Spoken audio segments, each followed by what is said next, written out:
Letter 4, August 5th, 17. To Mrs. Saville, England.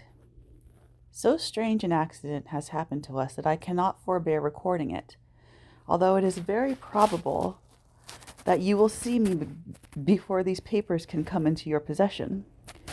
Last Monday, July 31st, we were nearly surrounded by ice, which closed in the ship on all sides, scarcely leaving the sea room in which she floated. Our situation was somewhat dangerous, especially as we were compassed round by a very thick fog. We accordingly lay to, hoping that some change would take place in the atmosphere and weather. About 2 o'clock the mist cleared away, and we beheld, stretched out in every direction, vast and irregular plains of ice, which seemed to have no end. Some of my comrades groaned, and my own mind began to grow watchful with anxious thoughts, when a strange sight suddenly attracted our attention and diverted our solicitude from our own situation. We perceived a low carriage, fixed on a sledge and drawn by dogs, pass on toward the north, at the distance of half a mile. A being which had the shape of a man, but apparently of gigantic stature, sat in the sledge and guided the dogs. We watched the rapid progress of the traveler with our telescopes until he was lost among the distant inequalities of the ice. This appearance excited our unqualified wonder. We were, as we believed, many hundred miles from any land, but this apparition seemed to denote that it was not, in reality, so distant as we had supposed. Shut in, however, by ice, it was impossible to follow his track, which we had observed with the greatest attention. About 2 hours after this occurrence, we heard the ground sea, and before night the ice broke and freed our ship. We, however, lay until the morning, fearing to encounter those large loose masses which float about after the breaking up of the ice. I profited of this time to rest for a few hours. In the morning, however, as soon as it was light, I went upon the deck and found all of the sailors busy on one side of the vessel, apparently talking to someone in the sea. It was, in fact, a sledge like that we had seen before, which had drifted towards us in the night on a large fragment of ice. Only one dog remained alive, but there was a human being within it, whom the sailors were persuading to enter the vessel. He was not, as the other traveler seemed to be, a savage inhabitant of some undiscovered island, but a European. When I appeared on deck, the master said, "Here is our captain, and he will not allow you to perish on the open sea." On perceiving me, the stranger addressed me in English, although with a foreign accent. "Before I come on board your vessel," said he, will you have the kindness to inform me whither you are bound?" You may conceive my astonishment on hearing such a question addressed to me from a man on the brink of destruction, and to whom I should have supposed that my vessel would have been a resource which he would not have exchanged for the most precious wealth the earth can afford. I replied, however, that we were on a voyage of discovery towards the northern pole. Upon hearing this, he appeared satisfied and consented to come on board. Good God! Margaret, if you had seen the man who thus capitulated for his safety, your surprise would have been boundless. His limbs were nearly frozen, and his body dreadfully emaciated by fatigue and suffering. I never saw a man in so wretched a condition. We attempted to carry him into the cabin, but as soon as he had quitted the fresh air, he fainted. We accordingly brought him back to the deck and restored him to animation by rubbing him with brandy and forcing him to swallow a small quantity. As soon as he showed signs of life, we wrapped him up in blankets and placed him near the chimney of the kitchen stove. By slow degrees he recovered and ate a little soup, which restored him wonderfully. 2 days passed in this manner before he was able to speak, and I often feared that his sufferings had deprived him of understanding. When he had in some measure recovered, I removed him to my own cabin and attended on him as much as my duty would permit. I never saw a more interesting creature. His eyes have generally an expression of wildness and even madness. But there are moments when, if anyone performs an act of kindness towards him, him or does him any the most trifling service, his whole countenance is lighted up, as it were, with a beam of benevolence and sweetness that I never saw equaled. But he is generally melancholy and despairing, and sometimes he gnashes his teeth, as if impatient of the weight of woes that oppress him. When my guest was a little recovered, I had great trouble to keep off the men, who wished to ask him 1,000 questions, but I would not allow him to be tormented by their idle curiosity, in a state of body and mind, whose restoration evidently depended upon entire repose. Once, however, the lieutenant asked why he had come so far upon the ice in so strange a vehicle. His countenance instantly assumed an aspect of the deepest gloom, and he replied, to seek one who fled from me. And did the man whom you pursued travel in the same fashion? Yes. Then I fancy we have seen him, for the day before we picked you up we saw some dogs drawing a sledge with a man in it across the ice. This aroused the stranger's attention, and he asked a multitude of questions concerning the route which the demon, as he called him, had pursued. Soon after, when he was alone with me, he said, I have, doubtless, excited your curiosity, as well as that of these good people, but you are too considerate to make inquiries. Certainly, it would indeed be very impertinent and inhuman in me to trouble you with any inquisitiveness of mine. And yet you rescued me from a strange and perilous situation. You have benevolently restored me to life. Soon after this, he inquired if I thought that the breaking up of the ice had destroyed the other sledge. I replied that I could not answer with any degree of certainty, for the ice had not broken until near midnight, and the traveler might have arrived at a place of safety before that time. But of this I could not judge. From this time, a new spirit of life animated the decaying frame of the stranger. He manifested the greatest eagerness to be upon deck, to watch for the sledge, which had before appeared. But I have persuaded him to remain in the cabin, for he is far too weak to sustain the rawness of the atmosphere. I should have promised that someone should watch for him, and give him instant notice if any new object should appear in sight. Such is my journal of what relates to this strange occurrence up to the present day. The stranger has gradually improved in health, but is very silent and appears uneasy when anyone except myself enters his cabin. Yet his manners are so conciliating and gentle that the sailors are all interested in him, although they have had very little communication with him. For my own part, I begin to love him as a brother, and his constant and deep grief fills me with sympathy and compassion. He must have been a noble creature in his better days, being even now in wreck so attractive and amiable. I said in one of my letters, my dear Margaret, that I should find no friend on the wide ocean. Yet I have found a man who, before his spirit had been broken by misery, I should have been happy to have possessed as the brother of my heart. I shall continue my journal concerning the stranger at intervals, should I have any fresh incidents to record. August 13th, 17. My affection for my guest increases every day. He excites at once my admiration and my pity to an astonishing degree. How can I see so noble a creature destroyed by misery without feeling the most poignant grief? He is so gentle, yet so wise.